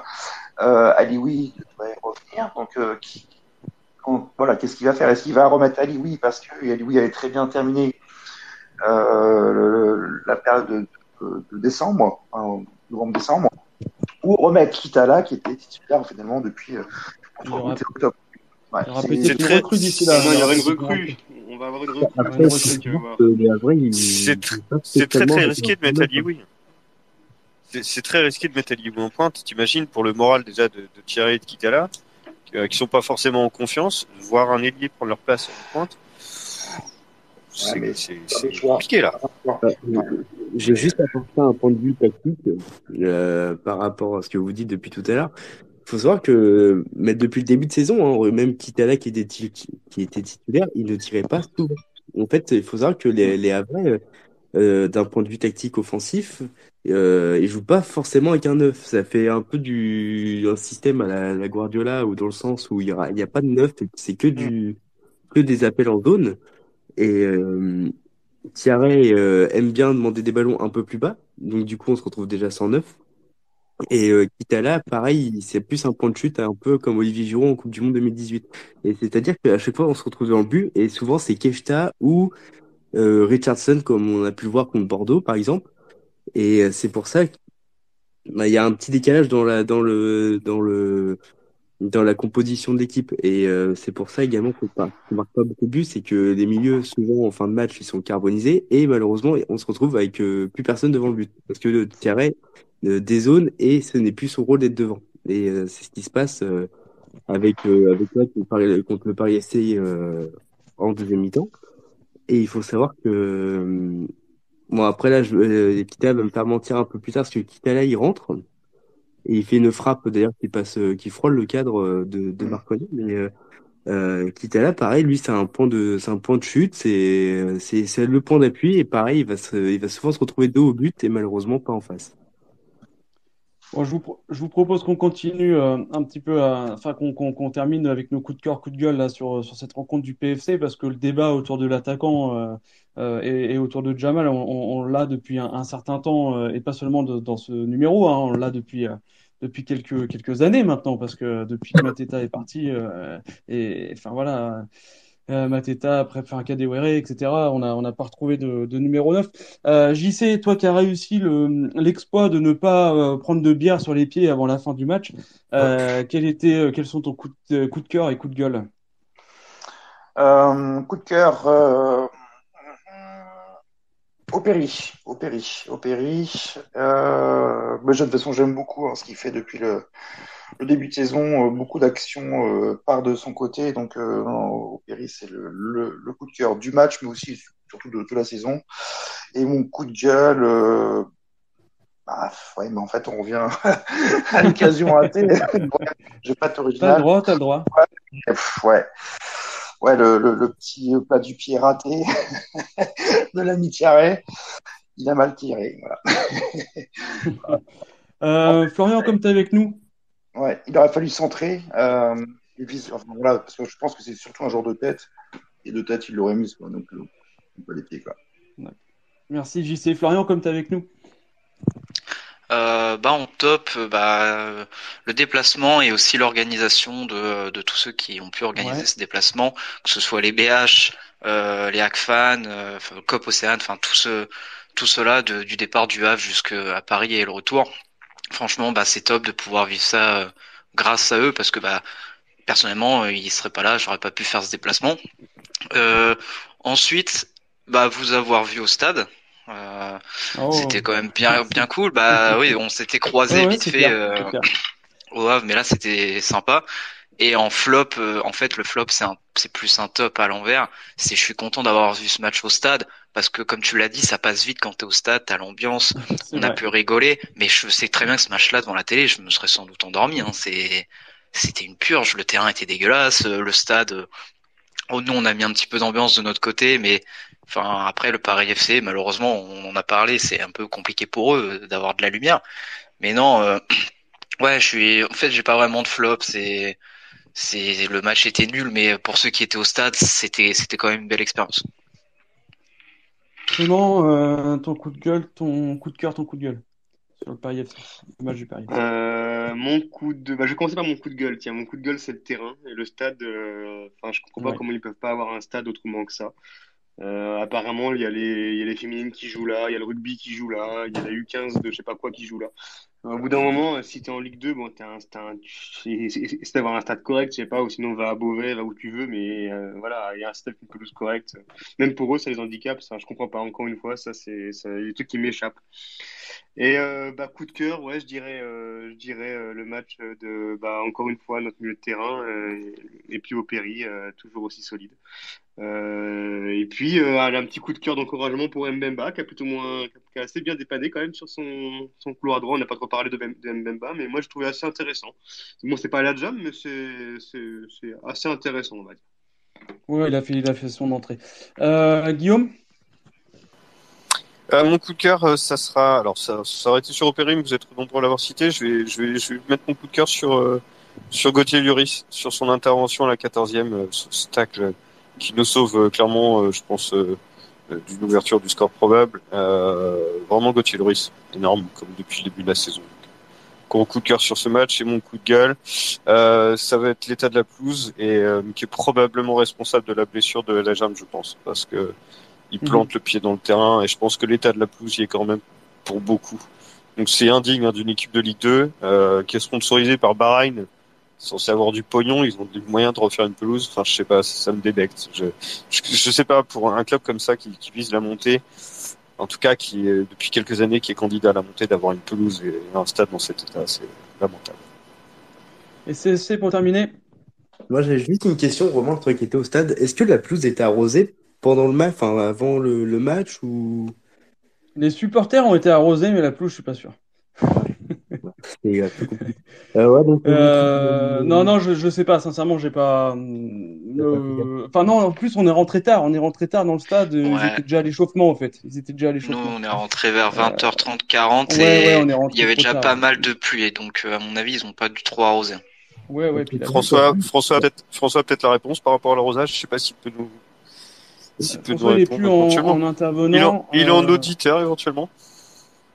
Parce que ouais, c'est vrai que de mon point de vue, hein, de ce que je vois sur Elia Jam, c'est qu'il plante et j'ai l'impression que le terrain il était très très sec dans le jeu avec les Ouais. rebonds.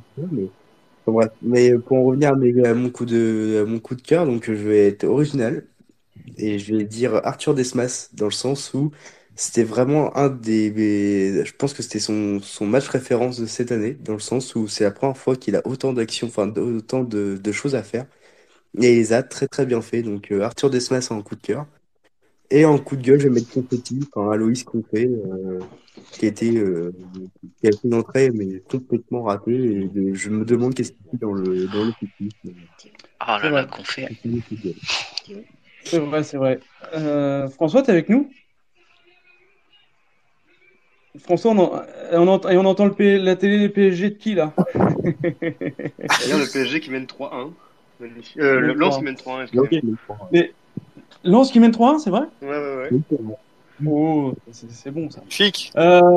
Les, les amis, je voulais qu'on enchaîne parce enfin voilà, on va arriver presque à 1h30 d'émission et on voulait juste parler du calendrier pour terminer cette émission. Une pause de 10 jours pour le HAC avant de retrouver le championnat, car le week-end prochain, il y a un truc qui s'appelle la Coupe de France. Alors, je sais pas trop ce que c'est, mais on n'y est pas. Quoi qu'il en soit, nos Ciel et Marines vont enchaîner des matchs de folie jusqu'au 11 février prochain. Et ça commencera par la réception de Sochaux le 10 janvier prochain, suivi de la réception de Nîmes.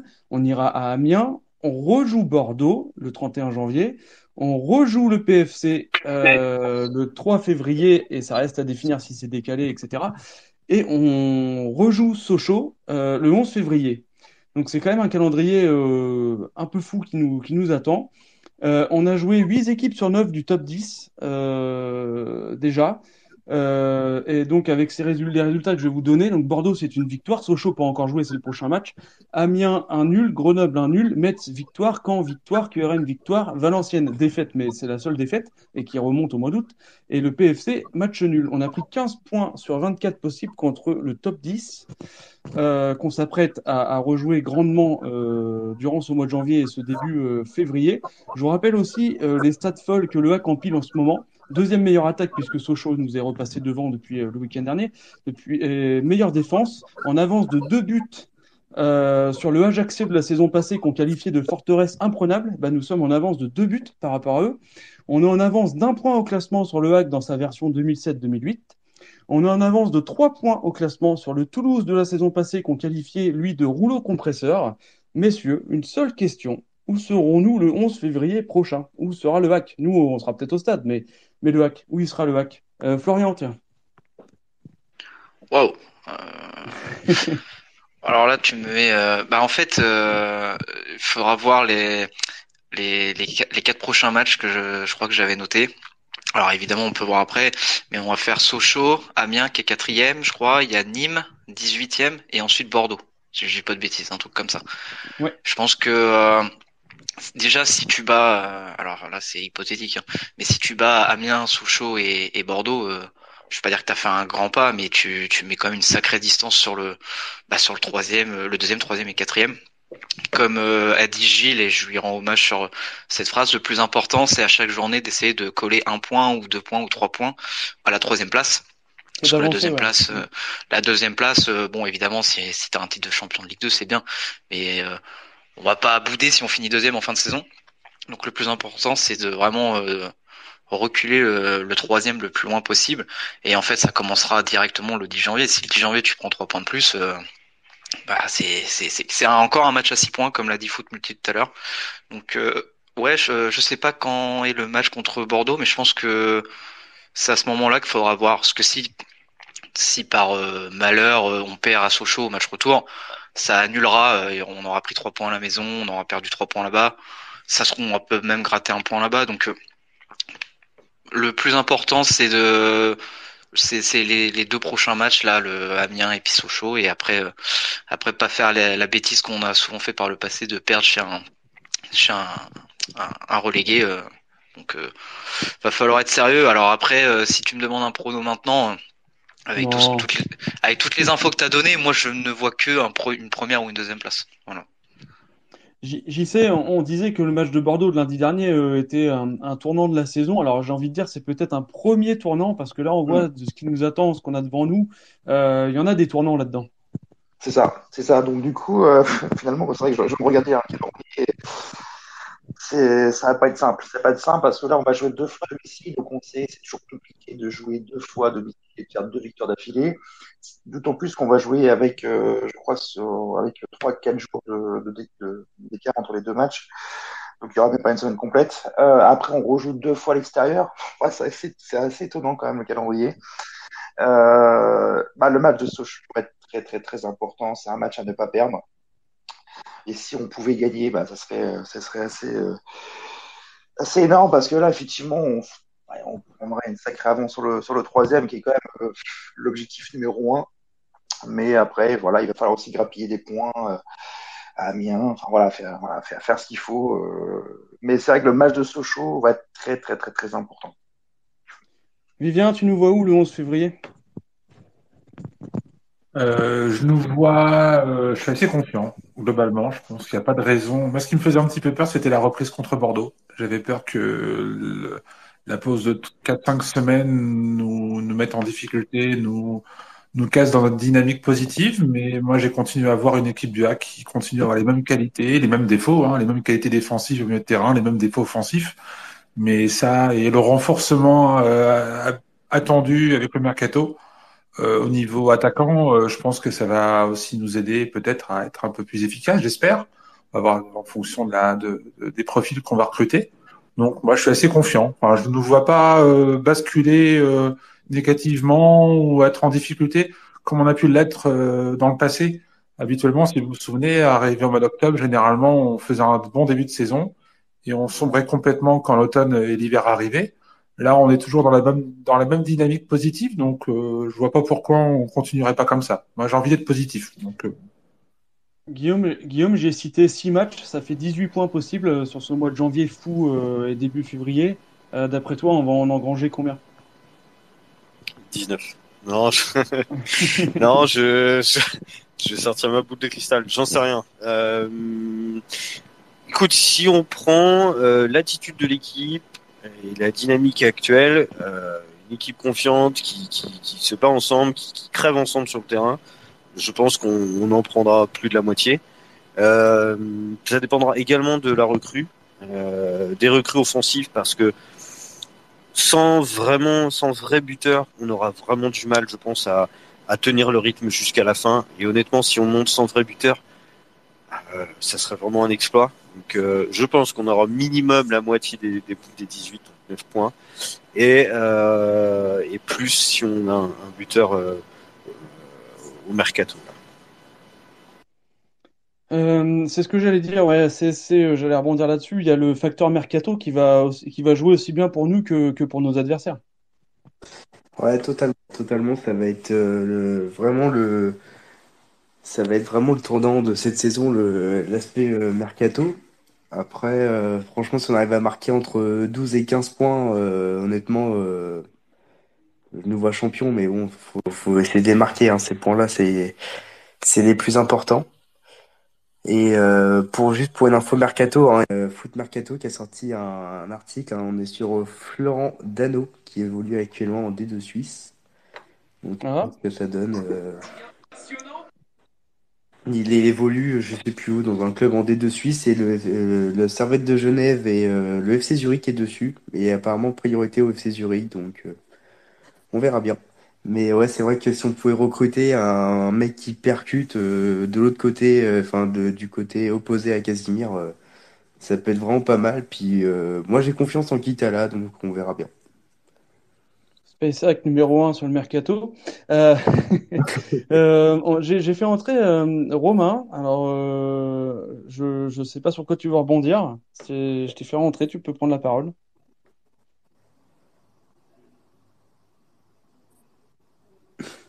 Bon. Alors, du coup, Clément, tu nous dis ce que tu penses. Ah, c'est bon, ouais, Clément, dis-nous ce que tu penses de ce calendrier qui nous attend et on terminera. Ah, Romain, tu veux intervenir? Excusez-moi. Ouais, bonjour les gars, bon, là c'est Romain, supporter du HF depuis longtemps, donc je fais tous les déplacements depuis cette année, donc franchement, cette année on a quand même de belles ambitions. Après, c'est vrai qu'au niveau attaque c'est pas terrible. Quand on voit les derniers matchs, la rentrée de Kitala contre Bordeaux, c'est très très médiocre. Encore hier contre Paris, c'était encore pas terrible, donc il faut vraiment trouver un attaquant de pointe. Dommage que Charbonnier il a préféré l'argent que voilà quoi. Moi, je suis pas tout Et à fait d'accord. Charbonnier qui doit s'en mordre les doigts. Ouais. Ouais, il a marqué, hein, n'empêche, avec Ah, Saint-Étienne. il a marqué, ouais, ils font match nul contre Caen, mais ils jouent toujours aussi mal. Mais, Bref. mais ouais, non, je suis pas trop d'accord avec toi, Romain, dans le sens où, bon, Kitala, c'est vrai que contre Bordeaux, c'était très compliqué pour lui de rentrer dans ce match-là, mais contre le Paris FC, il a fait nous marquer 3 points, hein, avec sa belle frappe qui frôle le cadre, mais je trouve que sa rentrée était plutôt intéressante, moi, contre le Paris FC. Après, bon, il a pas marqué, mais je l'ai trouvé assez en jambes, contrairement au match contre Bordeaux.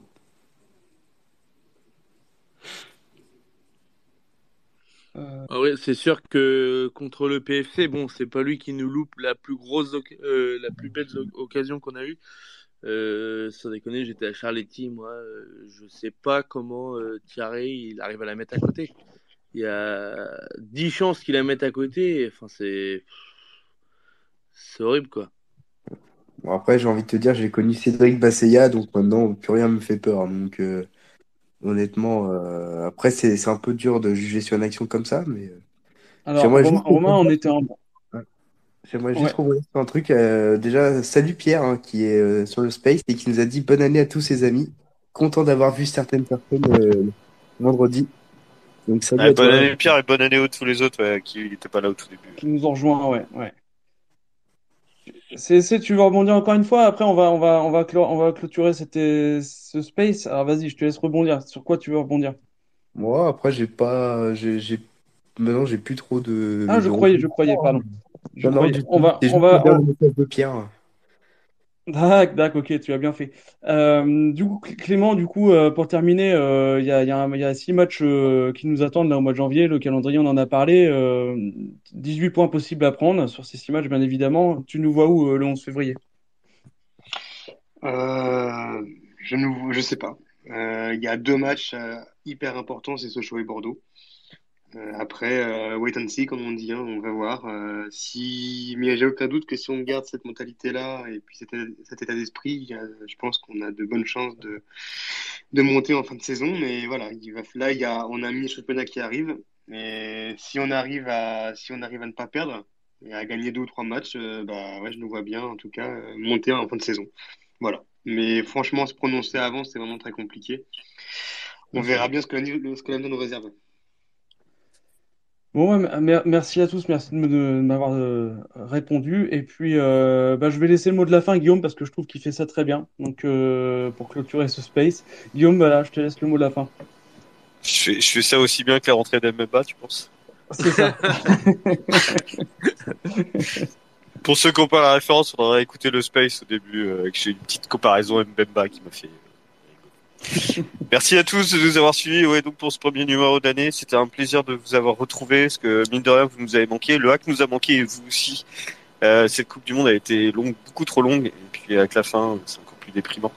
Donc voilà, on est très heureux de vous avoir retrouvé, très heureux de retrouver le hack dans des mêmes dispositions qu'à la fin de l'année, et on espère que ce numéro vous a fait plaisir, que vous avez kiffé les débats, et on a hâte de vous retrouver pour le numéro 2 de l'année 2023 avec, je l'espère, des nouvelles victoires du hack et cette fois des buts, et puis peut-être des vraies infos mercato. Et ça, on va le savoir d'ici quelques temps. Merci à tous, bonne soirée et à très bientôt. Ouais, moi je veux juste rajouter un truc, faut foutre le bordel dans tous les stades de France, quoi. Ça, y a pas de faut y aller à fond, les gars, quoi. Et inonder les pieds de Romain. Voilà, on se quittera là-dessus. Très bien, ouais, non, mais c'est un très bon message, c'est un très bon message, et c'est ce qu'il faut faire. Allez, le hack, et on donne de la voix dans tous les stades de France. Pas de soucis, on sera tous là pour porter le hack. À bientôt. Allez, à tous. Merci à tous, bonne soirée. Bonne soirée. Ciao. Salut. Ciao. Ciao.